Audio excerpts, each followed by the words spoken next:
go wrong when now it's dark.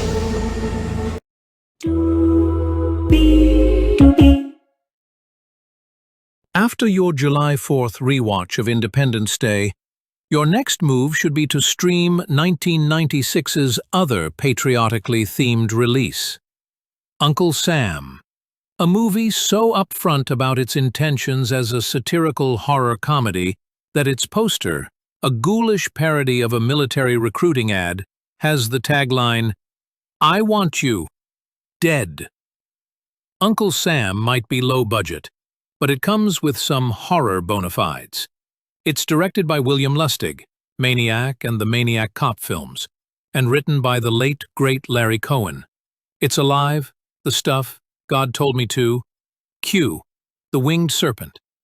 Its cast is a blend of unknowns, playing the main characters and recognizable B-movie stars, PJ Souls of Carrie and Halloween, a pre-Jackie Brown Robert Forster, That Guy, character actors Timothy Bottoms, William Smith, and Bo Hopkins breezing through for a scene or two. The real MVP, however, is Isaac Hayes, who grounds the movie with a performance that's both surprisingly solemn and ultimately heroic. Speaking of heroes, that's one idea Uncle Sam is interested in exploring, though its main thrust is, naturally, piling up a creatively gruesome body count using as many Americana-themed weapons as possible: flagpole, barbecue implements, fireworks, George Washington's cherry tree axe. As the movie begins, we see the aftermath of a helicopter crash in Kuwait, caused by friendly fire, and resulting in the horribly burned body of Sergeant Sam Harper, David Freilich. He should be dead, but fueled by fury over that friendly fire thing, plus he's a guy who's fully rage-powered under any circumstances, supernaturally springs to life and kills all the soldiers investigating the accident.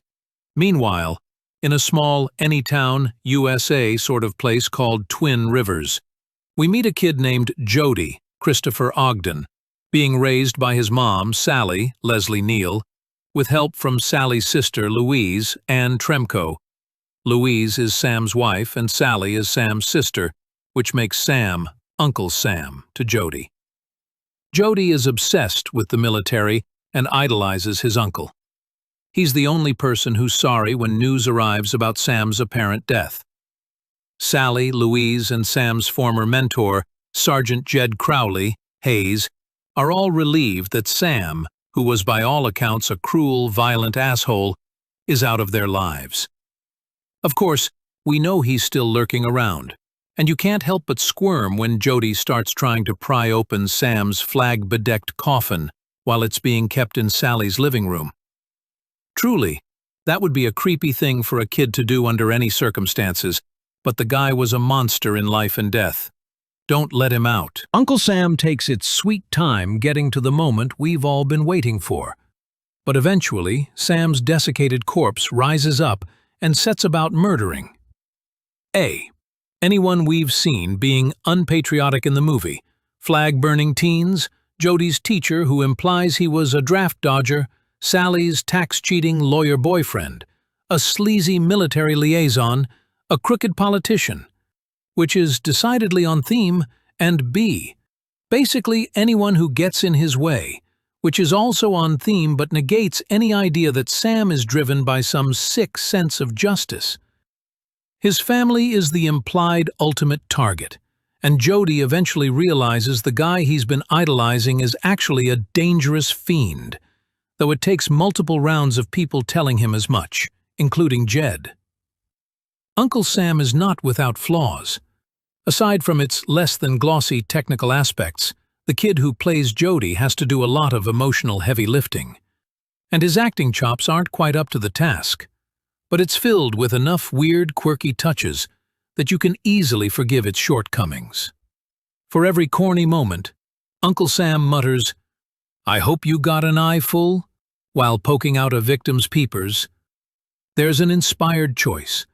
We know Sam is going to disguise himself in an Uncle Sam costume, complete with cheap mask and wig, but we also get a layer of detail that he steals the costume off a guy who's wearing it while walking around on parade-ready stilts, using his elevated height to be a more effective peeping Tom.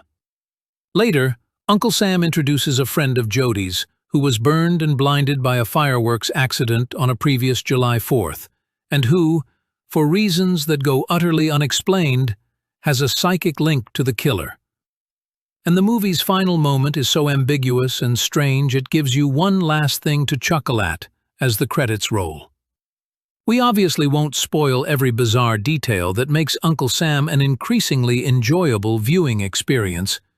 As mentioned, the opening 30 minutes or so are a bit of a slog, but every astute moviegoer knows this rule. If you introduce a canon in Act 1, you can bet your sparklers it'll come in very handy during the big fight at the end. Uncle Sam is streaming on Tubi right now. Row 18, Block 20.